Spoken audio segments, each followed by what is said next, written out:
And now, welcome to 7 Questions with Emmy. Brought to you by Timberline Home, whose showroom in Idaho Falls is waiting for you to explore. Hi! Emmy! How are you? I'm fine, thank you. How are you? Good. Good. Mike, this is Nate again. Hey, and Nate. Dad. Your mom was on, but she was having a problem hearing and then she vanished. So Oh. I'm not sure what happened. Well, it looks like she just popped back up. Oh, great. Oh, Yeah. You know how it is, Emmy, when you get very, very old. yeah. You know how it is. Can you hear us? Oh, there we go. Okay. There you go. Hi. It's been so long. Hey, it's nice to see you again, Emmy. My goodness, you've almost grown up since I last saw you. Yeah. It's been like 2 or 3 years. It has. It's been a couple of years. Now you tell me I still look young. Yes, you do still look Oh. young. Tell me I still look young, You Emmy. still look young. You guys are Younger than- aging backwards. You must have good genetics. Oh, I like this little girl. Like Dorian Gray, Yeah. or Benjamin Button. Are you guys ready? Okay. I'm ready. I think I'm ready now that I can hear you and you can hear me. Yeah. Hey guys, welcome back to 7 Questions with Emmy. I'm Emmy Eaton, and my guests today might look familiar to you.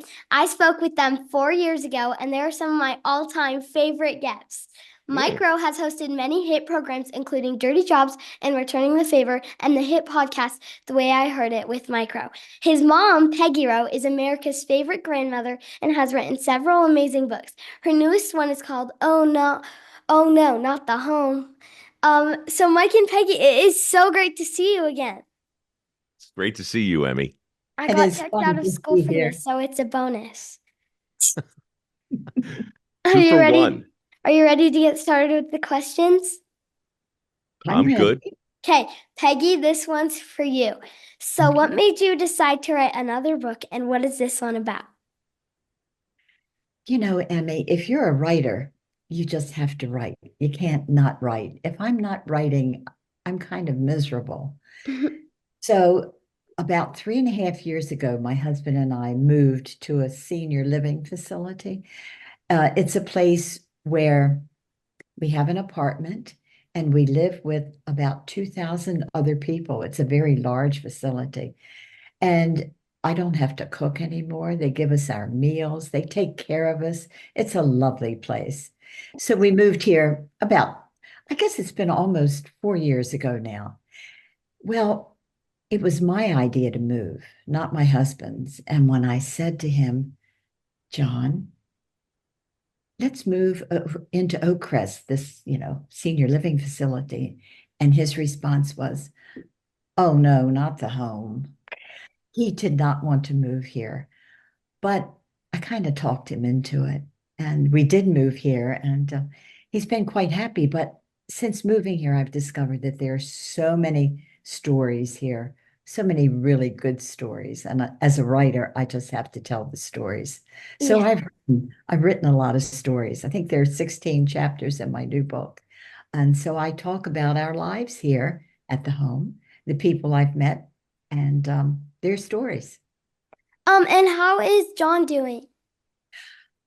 John is doing very well, thank you. He was sick last winter. He was very sick, but he has come around, and guess where he is right now?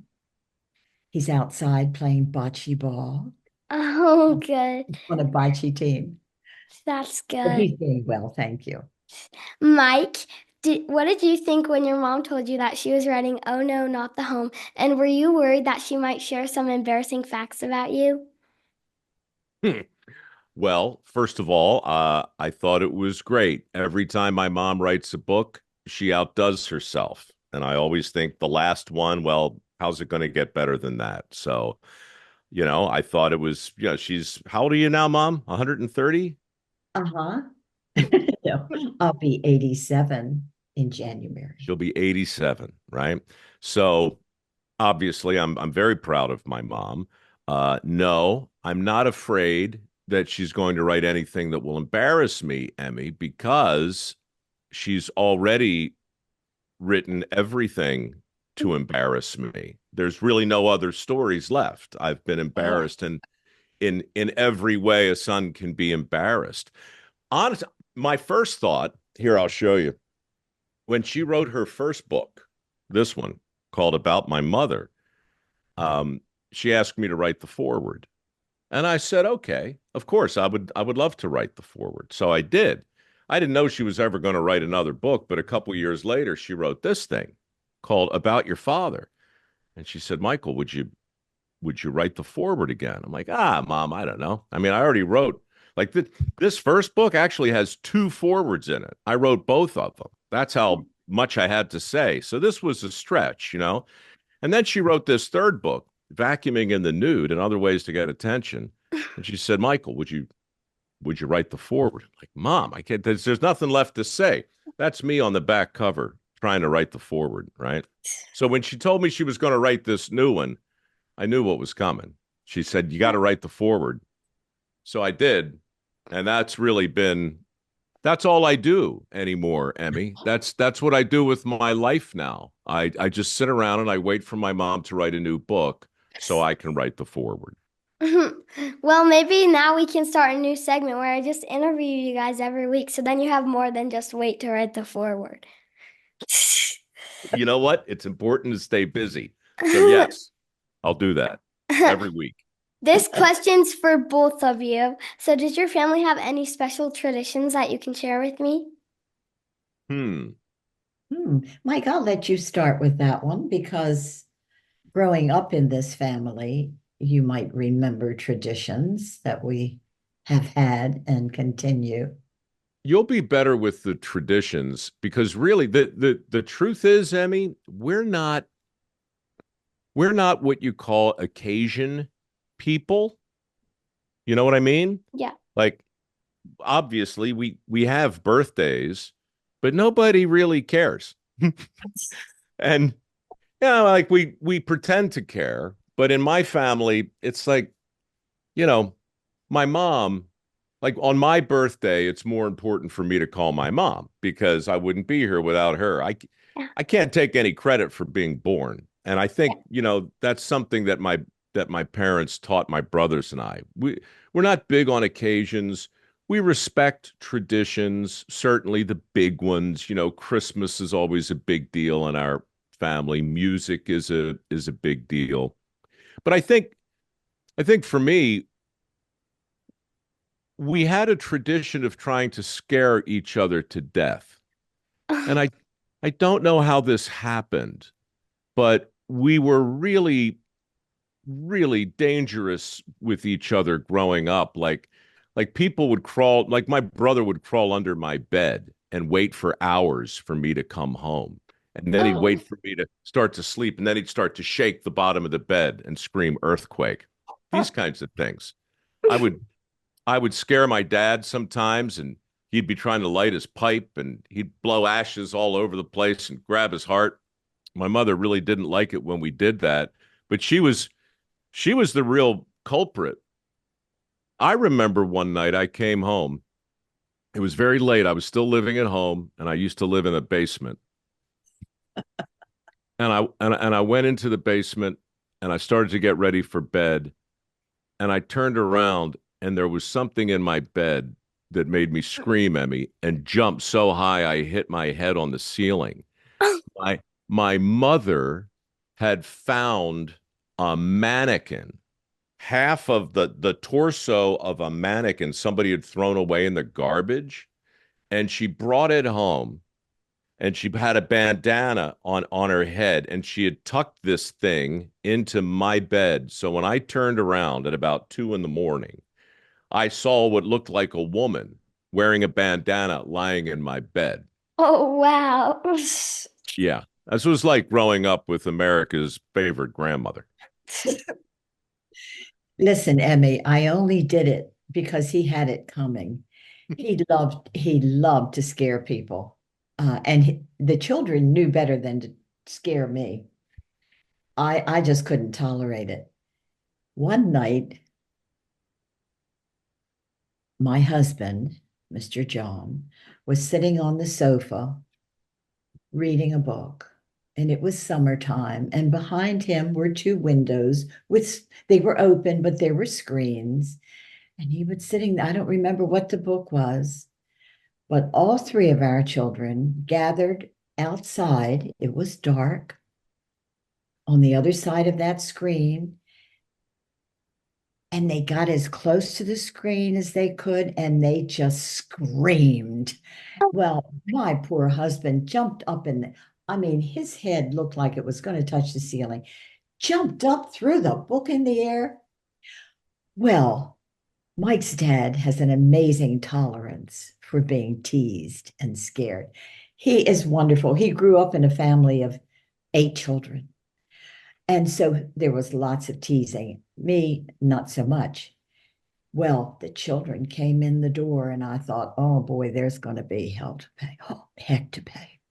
And do you know what Mr. John did? He laughed and he said, well, that was a good one, guys, but I'm going to get you back. How did And he boy, get them back? Well, there was one night.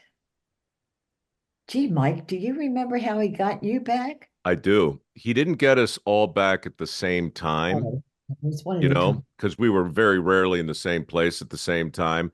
But I came home.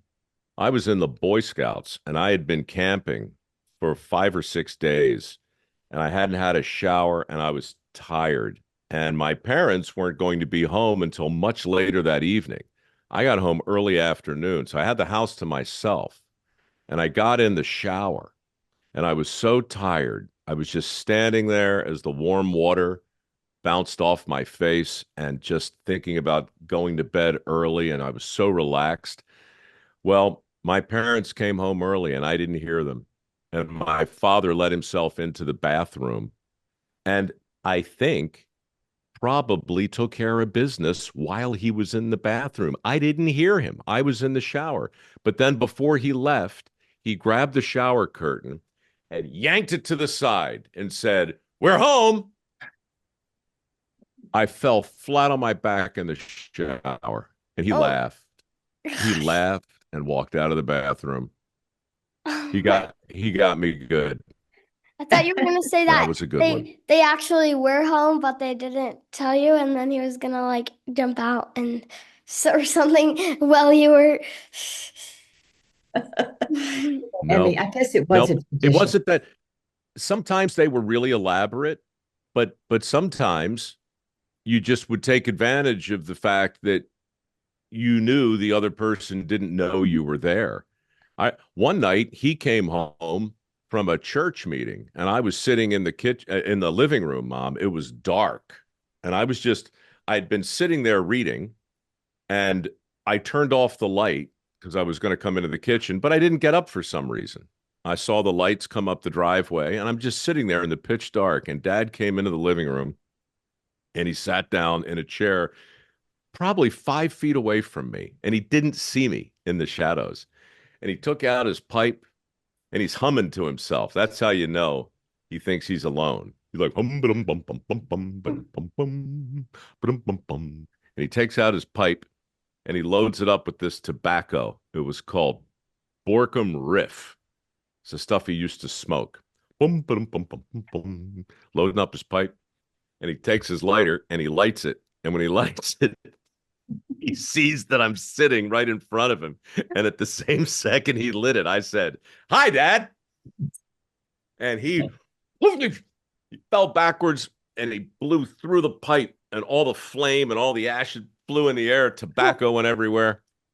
I laughed. Oh, God, I laughed for hours on that one. But you got him back. Very shortly after that, we were out square dancing one evening and didn't get home until after midnight.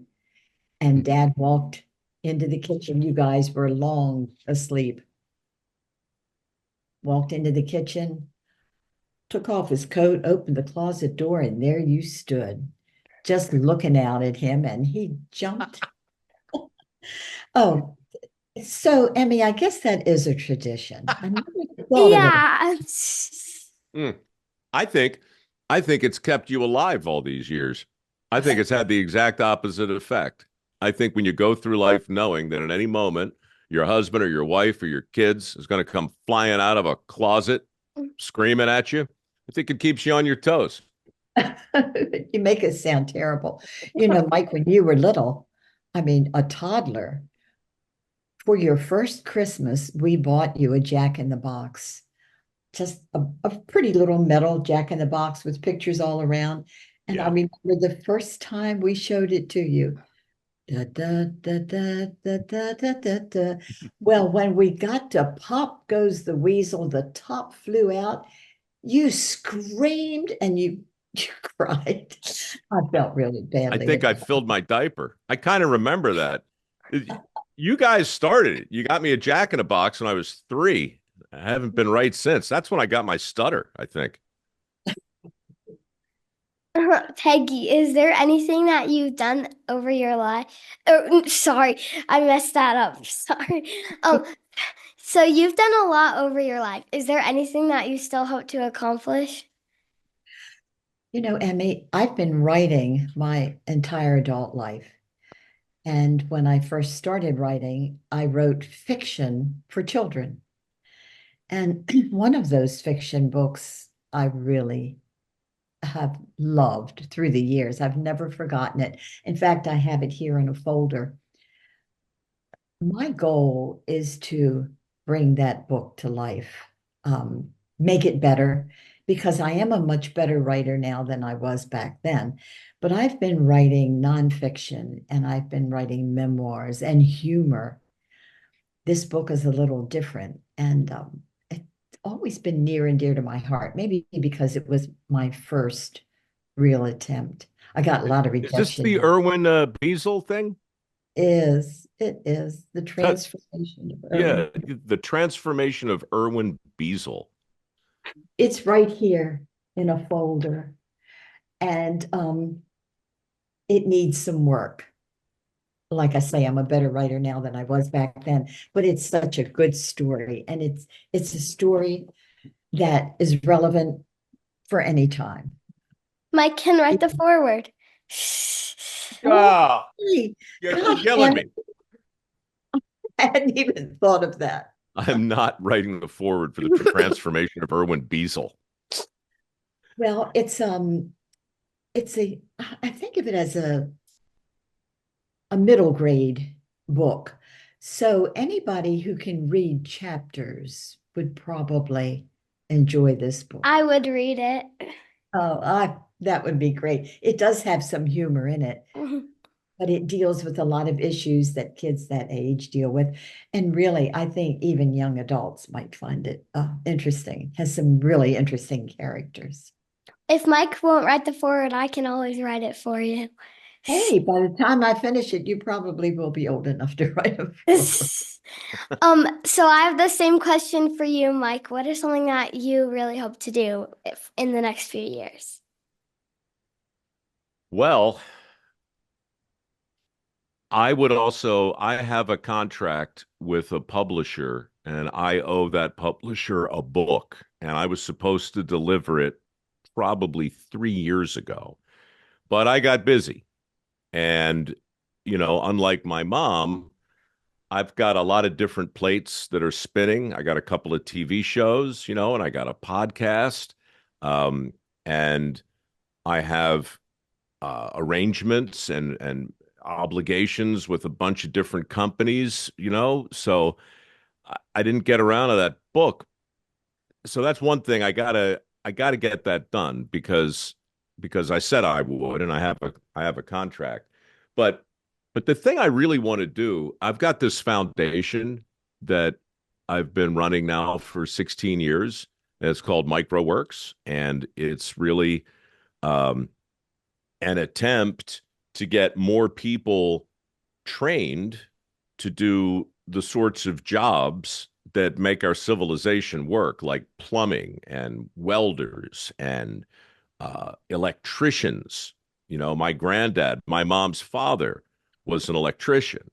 And so, Dirty Jobs, that show I worked on for a long time, was kind of a love letter to those trades and those kinds of workers. And my foundation has been doing a lot of that work too. So I guess my answer would be I would like to I'd like to help close the skills gap that we have in this country. And I would like to give more scholarships to people who want to learn a skill that's in demand. So I'm pretty excited about how far the foundation's come. And I guess that's my answer. We've given away $12 million in scholarships so far.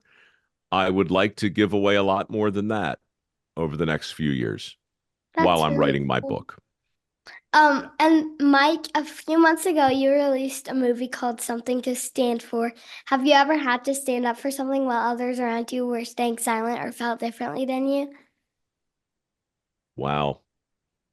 Well, yes, but not like the people that we featured in that movie, our founding fathers and heroes, in our country almost always are men and women who wind up doing the hard thing, standing up for something that they truly believe in, whether it's civil rights or the Constitution or any number of things.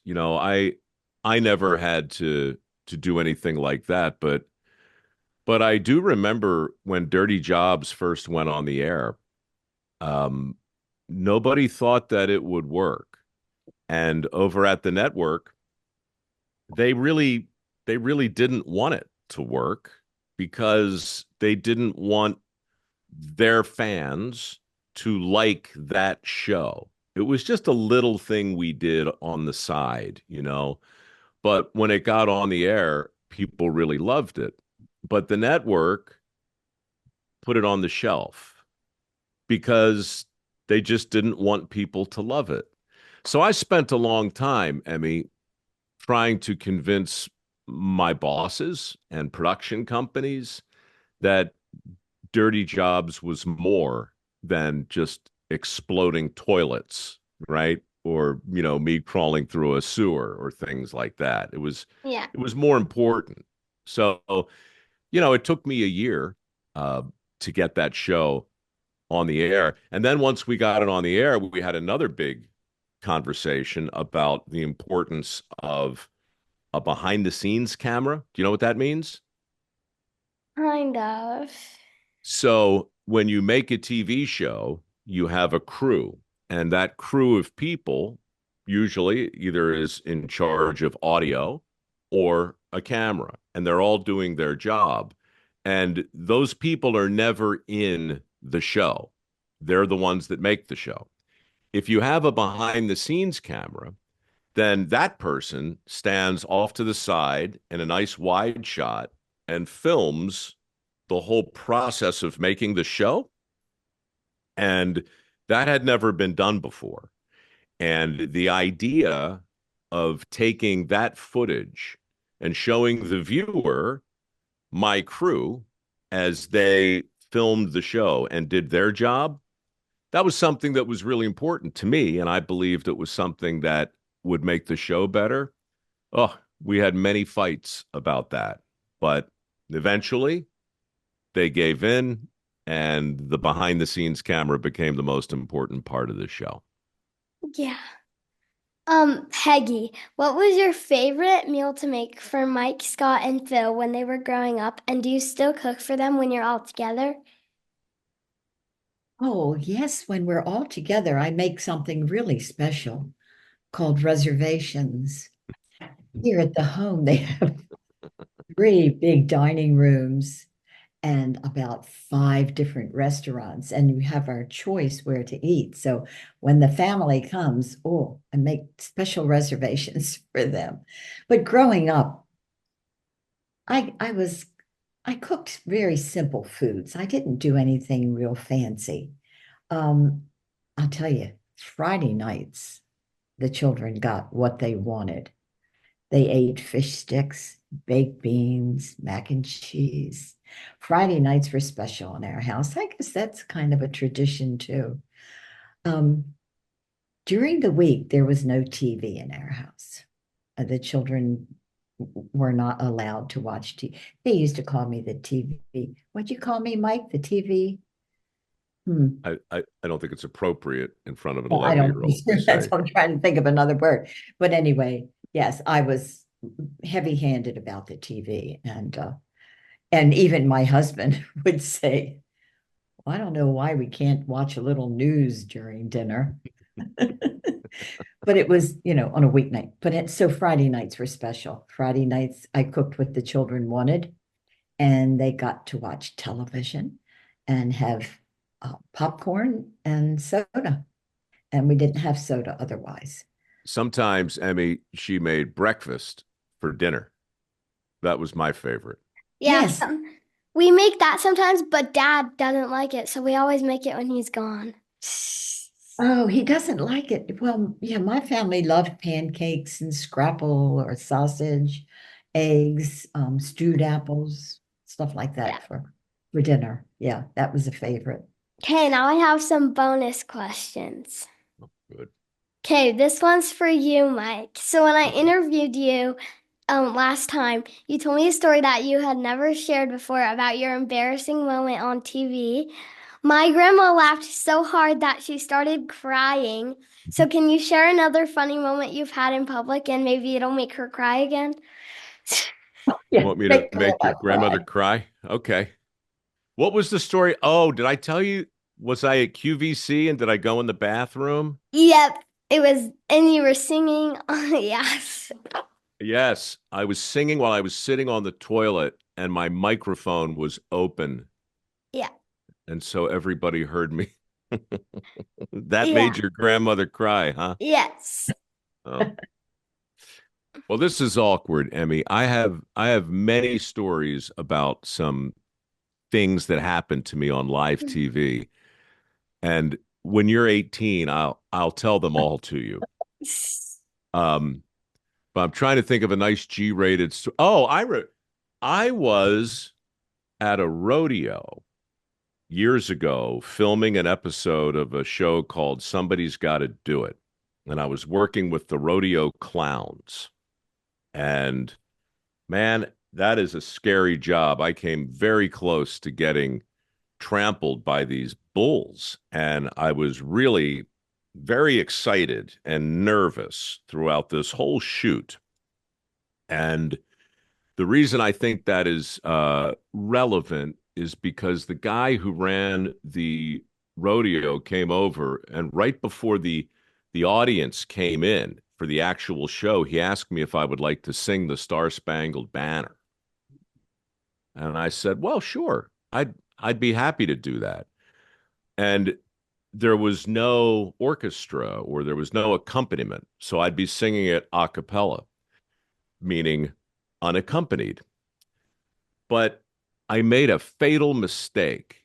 There were probably 15,000 people there.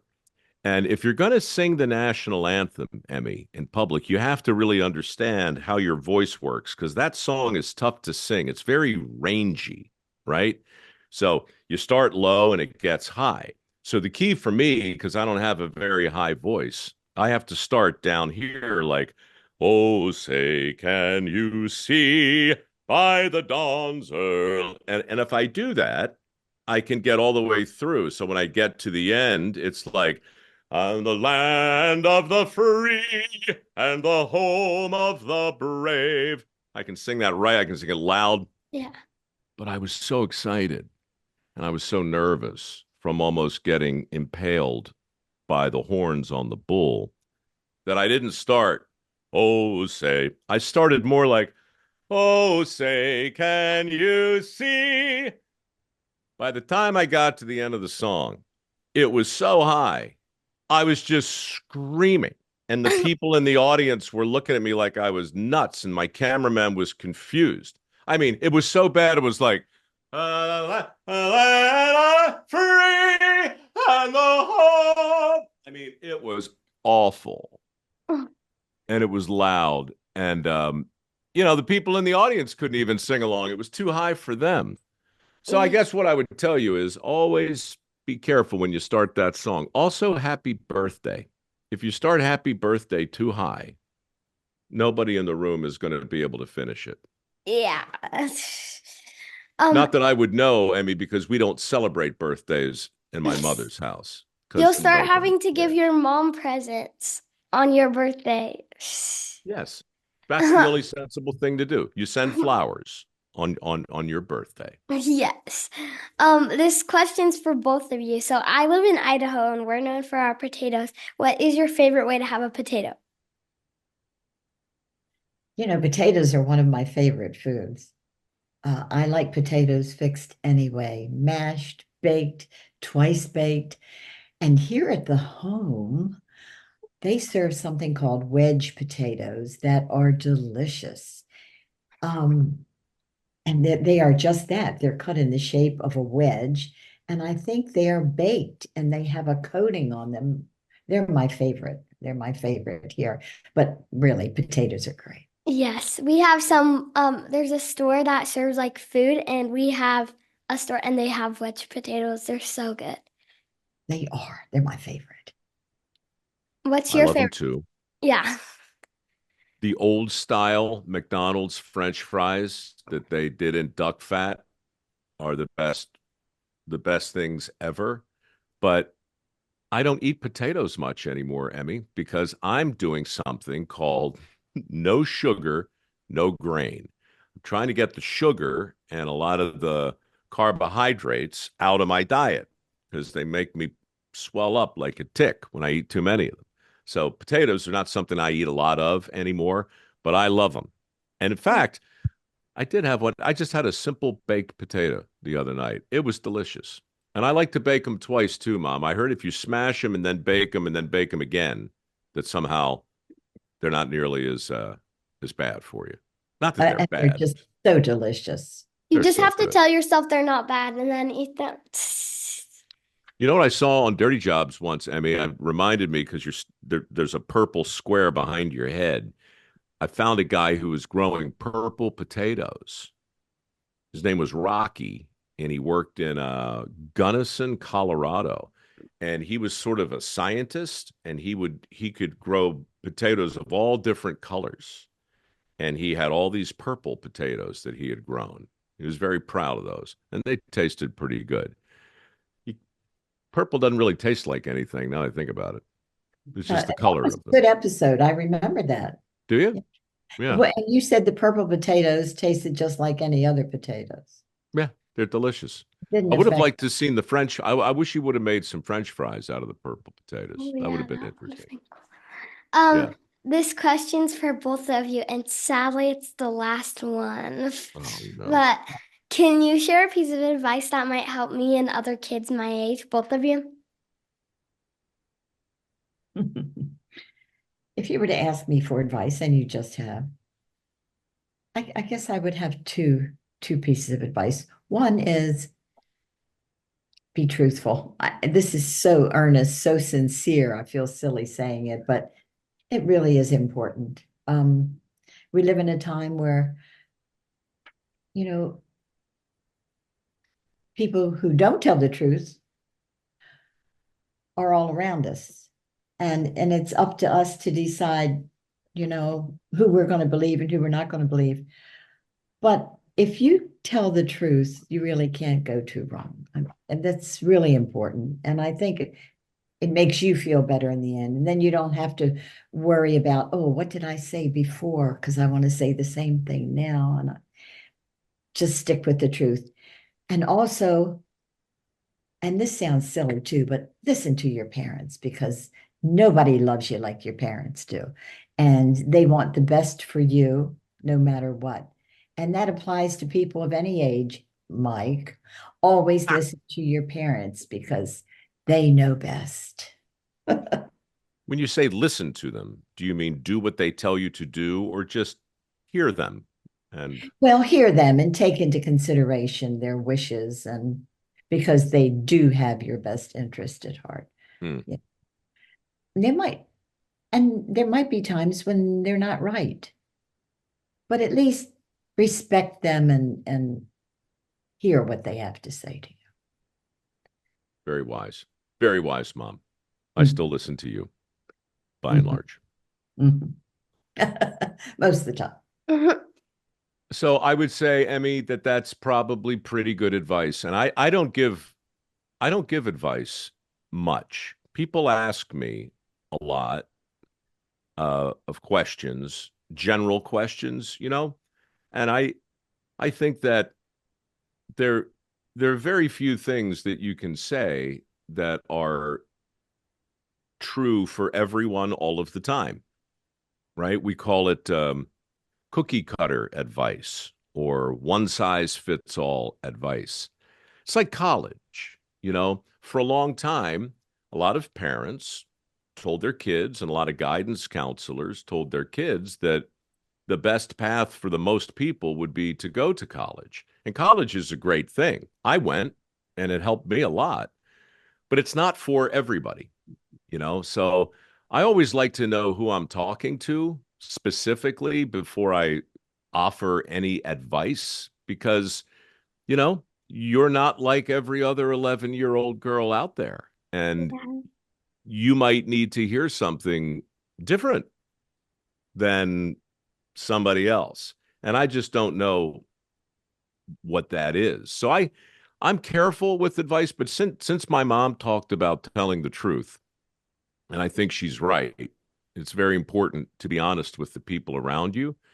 But the first thing I think you need to do is to be honest with yourself. That's the first thing.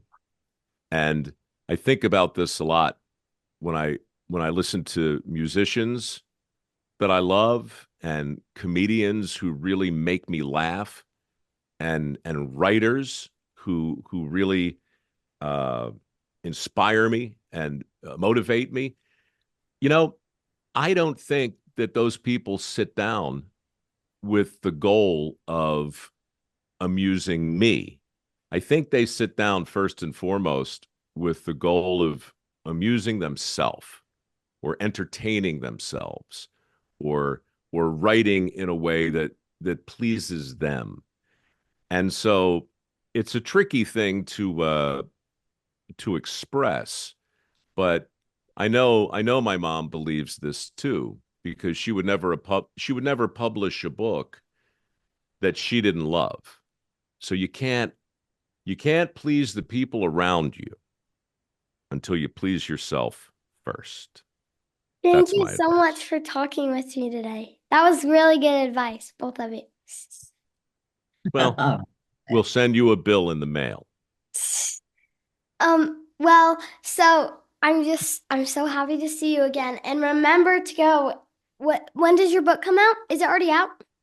It comes out tomorrow.